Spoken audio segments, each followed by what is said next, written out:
और इस वक्त की सबसे बड़ी खबर, इस्लामिक संगठन जमीयत-ए-उलमा-ए-हिंद के अध्यक्ष मौलाना अशरफ के भतीजे हसन मदनी ने विवादित बयान दे दिया है। उन्होंने कहा कि जो लोग देश को हिंदू राष्ट्र बनाने की बात कर रहे हैं वो सब लोग गद्दार हैं।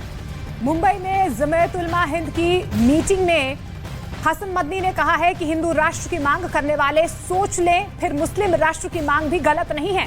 यानी जमीयत-ए-उलमा-ए-हिंद का कहना यह है कि अगर हिंदू राष्ट्र की मांग उठेगी तो फिर मुस्लिम राष्ट्र की मांग भी की जानी है।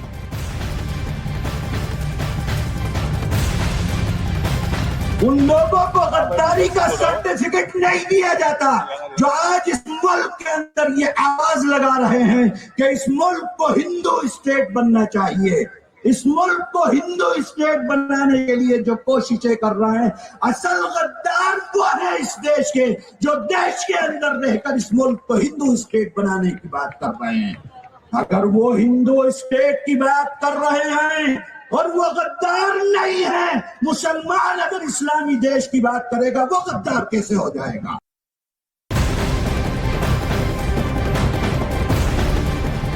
दरअसल हाल ही में बागेश्वर धाम वाले बाबा धीरेन्द्र शास्त्री ने कहा था कि भारत जल्द ही हिंदू राष्ट्र बन जाएगा। धीरेन्द्र शास्त्री के इस बयान पर जमीयत-ए-उलमा-ए-हिंद के अध्यक्ष मौलाना अशरफ के भतीजे हसन मदनी ने विवादित बयान दे दिया है और उन्होंने कहा कि जो लोग देश को हिंदू राष्ट्र बनाने की बात कह रहे हैं वो सब लोग गद्दार हैं।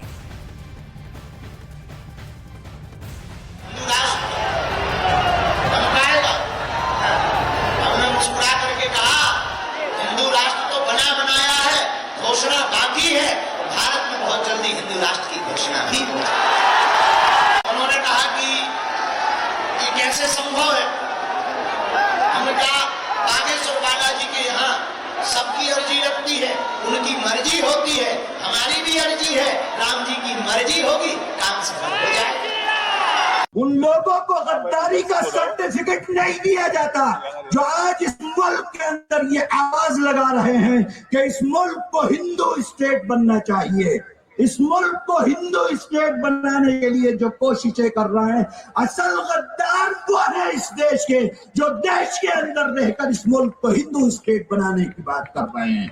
अगर वो हिंदू स्टेट की बात कर रहे हैं और वो गद्दार नहीं है, मुसलमान अगर इस्लामी देश की बात करेगा वो गद्दार कैसे हो जाएगा? सिख अगर खालिस्तानी की बात करेगा वो गद्दार कैसे हो जाएगा?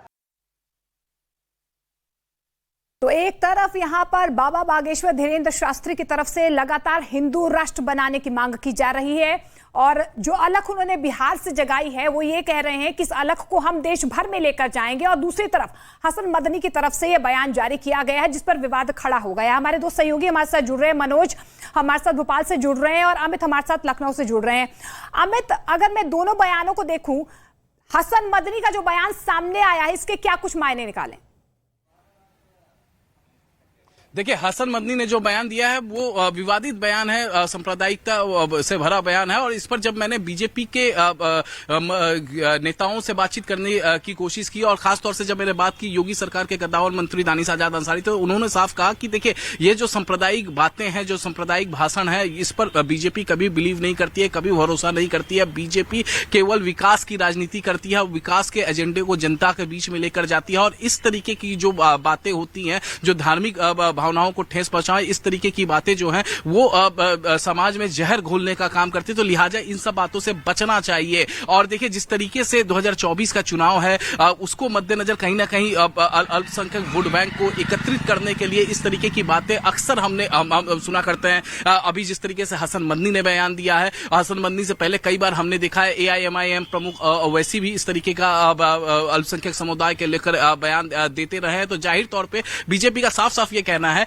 कि वो इस तरीके की बातों से कहीं वो इत्तेफाक नहीं रखते। वो केवल विकास, किस तरीके से आम आदमी का विकास हो, इसी पर प्रधानमंत्री मोदी काम करते हैं, इसी पर मुख्यमंत्री योगी आदित्यनाथ भी काम करते हैं। जी अमित, हम आपका रुख करेंगे, मनोज भी हमारे साथ जुड़े हुए हैं। लेकिन इस वक्त जो बयानों का सिलसिला आगे बढ़ रहा है उससे ये भी समझना होगा कि ऐसे लोग जो लोगों को गुमराह करने की कोशिश कर रहे हैं, उनका मकसद ये कि अपनी राजनीति इस तरीके से भड़काऊ बयान देकर चमकाए। हसन मदनी ने एक तरफ हिंदू राष्ट्र का विरोध किया तो वहीं जमीयत उलमा हिंद के अध्यक्ष मौलाना अरशद बजरंग दल पर प्रतिबंध का मुद्दा उन्होंने उठाया। उन्होंने कांग्रेस से सवाल किए और कहा कि कांग्रेस आज बजरंग दल पर बैन की बात कर रही है, अगर यही बात वो 70 साल पहले करती तो आज ठीक होता।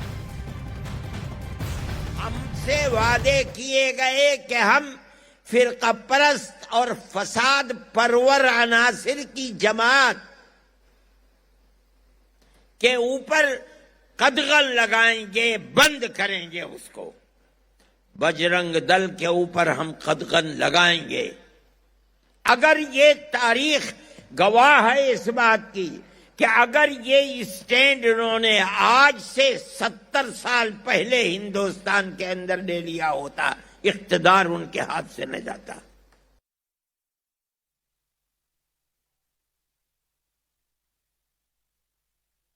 और महंत राजू दास इस वक्त हमारे साथ जुड़े।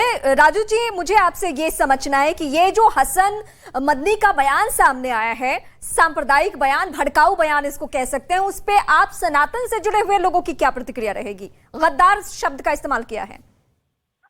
नहीं, पहले तो मौलाना मदनी से मैं यह कहना चाहता हूँ कि धर्म के आधार पर देश का बंटवारा किसने कराया? हमारे पूर्वजों ने कि इनके पूर्वजों ने? धर्म के आधार पर कुछ कट्टरपंथी मुसलमानों ने धर्म के आधार पर देश का बंटवारा कराया, हिंदू हिंदुस्तान, मुस्लिम पाकिस्तान। फिर भी हमने मुसलमानों को जाने नहीं दिया, गले लगाया और सब प्रकार से उनको अधिकार दिया। आज हिंदुस्तान का मुसलमान इसलिए बोल पा रहा है क्योंकि मुसलमानों ने हर तरीके से उनको संविधान में समाहित करके और अधिकार दिया। लेकिन आज पाकिस्तान की स्थिति क्या है, बांग्लादेश की स्थिति क्या है, अफगानिस्तान की स्थिति क्या है? वहां तो हिंदुओं की किसी भी प्रकार कोई सुख सुविधा नहीं है, किसी भी प्रकार के राजनीति में हस्तक्षेप नहीं है, किसी भी प्रकार से बोलने के भी अधिकार नहीं है। आज देखिए हिंदुस्तान में मुसलमान राष्ट्रपति, उपराष्ट्रपति, जनरल, कर्नल, आप देखिए प्रधान से लेकर संसद भवन में जिस प्रकार से आप बोल पा रहे हो, लेकिन अन्य जगह ऐसी व्यवस्था नहीं है। भाई दूसरी बात, आपने बजरंग दल की बात किया। बजरंग दल एक संगठन है जो संगठन सेवा, सुरक्षा और संस्कार की बात करती है। बजरंग दल वो संगठन नहीं है कि भारत तेरे टुकड़े होंगे इंशाअल्लाह इंशाअल्लाह का नारा लगाता हो। यह संगठन नहीं है कि 2047 में भारत को इस्लामी मुल्क बनाए। भारत जिस प्रकार से सर्वे भवन्तु सुखिनः सर्वे सन्तु निरामया विश्व बंधुत्व के साथ कार्य और काम करते हैं सनातनी, लेकिन मौलाना मदनी का एक जहरीले बोल यह कह देना कि नहीं मुसलमान भी मुस्लिम राष्ट्र की मांग करेंगे। अरे मुस्लिम राष्ट्र तो है ही है, चले जाओ। मान जी, आप क्या प्रतिक्रिया देंगे? आप किस तरीके से जवाब देंगे हसन मदनी के बयान पर, जिसमें वो हिंदू राष्ट्र की मांग को कहते हैं कि अगर वो गद्दार नहीं है तो मुस्लिम देश की मांग करने वाला, खालिस्तान की मांग करने वाला गद्दार कैसे हो जाएगा? इस पर आपकी क्या प्रतिक्रिया, आपकी तरफ से उनको क्या जवाब? नहीं, मौलाना मदनी को सिर्फ दो टिक में मेरा एक वो है सवाल है, क्या धर्म के आधार पर देश का बंटवारा हो जाना क्या सही था? क्या आखिर हिंदू कहाँ जाएंगे?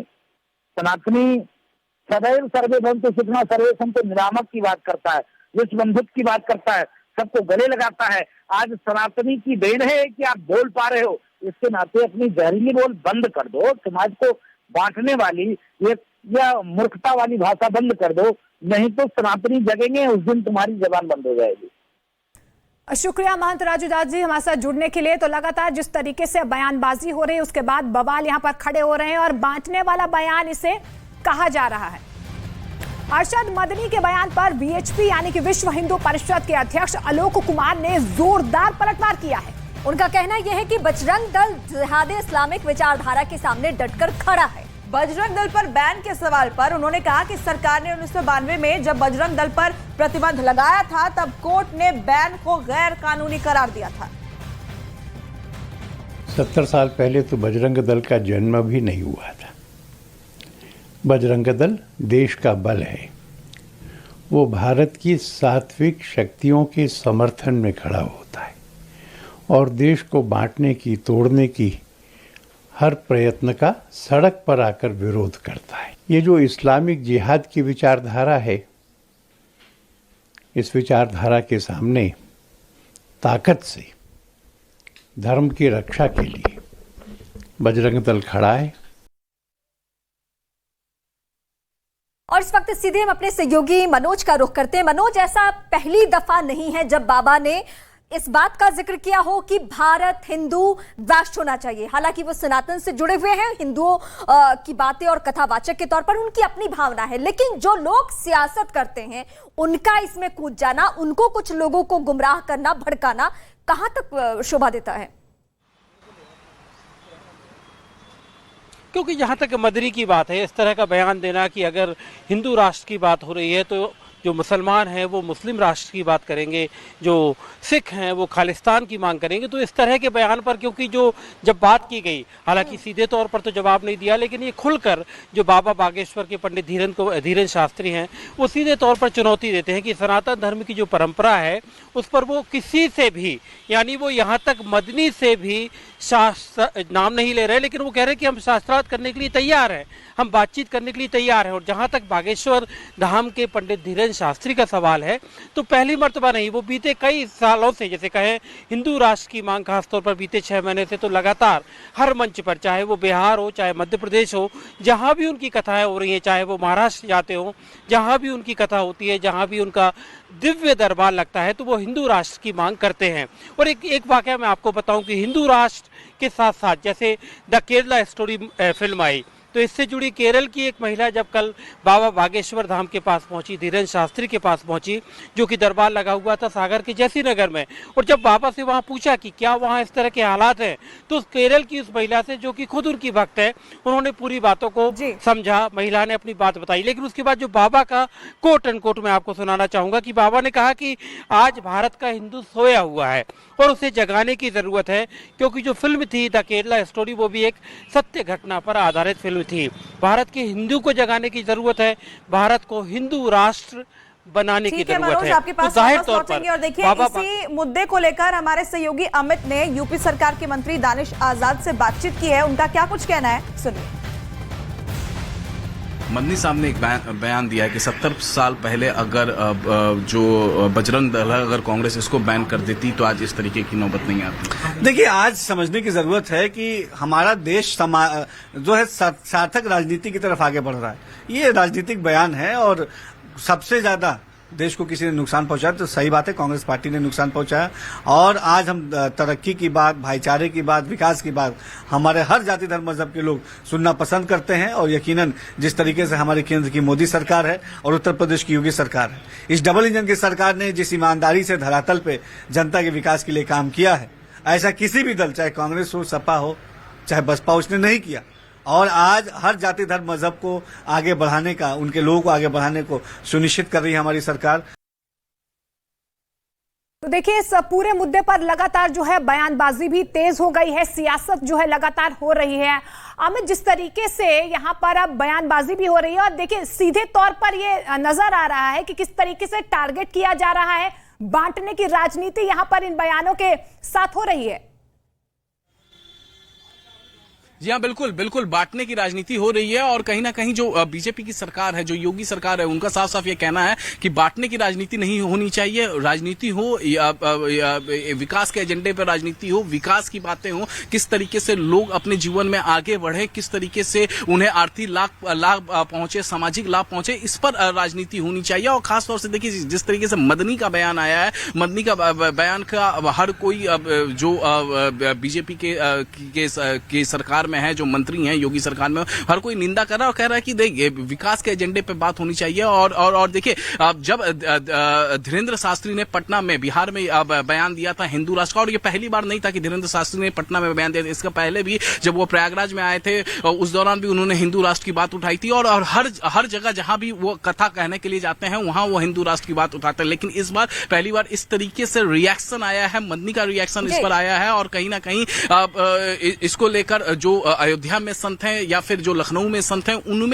उनमें खासी नाराजगी है इस बात को लेकर। तो वहीं बीजेपी के नेता हो या फिर योगी सरकार के मंत्री, वो सीधे कह रहे हैं कि विकास पर बात करें, धर्म संप्रदाय पर नहीं। पास लौटूंगी। बहुत फर्क है, हमारे दर्शकों को भी समझना चाहिए कि एक बाबा के बयान में और सरकार के किसी मंत्री के बयान में, किसी सरकार के मंत्री ने या मुख्यमंत्री ने या देश के किसी मंत्री ने नहीं ये बयान दिया है, ये एक बाबा ने दिया है जिनका ताल्लुक किससे है, धर्म से है, सनातन से है। अब ऐसे वक्त में और वीएचपी से जुड़े हुए इस वक्त हमारे साथ विजय शंकर जी जुड़े। विजय जी, मुझे आपसे ये समझना है कि एक बाबा के बयान पे ये हसन मदनी हो इस तरीके से जो बयान देना शुरू कर चुके हैं कि अगर मुस्लिम देश की मांग करता है तो गद्दार कैसे, तो क्या उन्हें हमें याद दिलाना होगा कि जिन्ना की वजह से 75 साल पहले एक बार तो मुस्लिम के नाम पे देश अलग हो चुका है?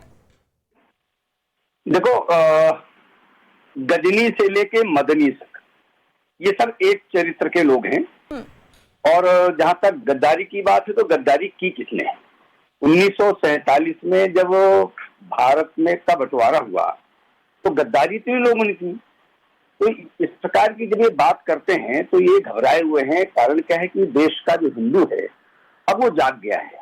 एक समय था जब ये अपनी सरकारों से, कांग्रेस जैसी सरकारों से जो चाहते थे वो करवा लेते थे। आज वो सब करवा पाने में ये असमर्थ है, क्योंकि इनकी जो फिरका परस्ती है अब वो नहीं चल रही है। और फिरका परस्ती न चलने के कारण ये इस प्रकार के उलूल जुलूल बयान देते हैं। ये देश हिंदुओं का है। 80% हिंदू जिस देश में है उसको हिंदू राष्ट्र ही कहेंगे। ठीक है, संवैधानिक रूप से वो हिंदू राष्ट्र नहीं है, लेकिन सांस्कृतिक रूप से तो वो हिंदू राष्ट्र ही है। इस देश को हिंदू राष्ट्र बनाने की आवश्यकता नहीं है। आखिर हिंदू राष्ट्र से घबराते क्यों हैं? जब ये देश हिंदुओं का है तभी ये इस देश में जम पाए हैं, इसके अलावा ये जम नहीं पाते हैं। तो मैं ये कहना चाहता हूं कि ये हसन मदनी जैसे लोगों को अपने जबान पर काबू रखना चाहिए और संविधान का पालन करना चाहिए। ठीक है विजय शंकर जी, बहुत शुक्रिया आपका हमारे साथ जुड़ने के लिए और अपनी बात रखने के लिए। तो अपने अपने बयान हैं सभी के। और देखिए इधर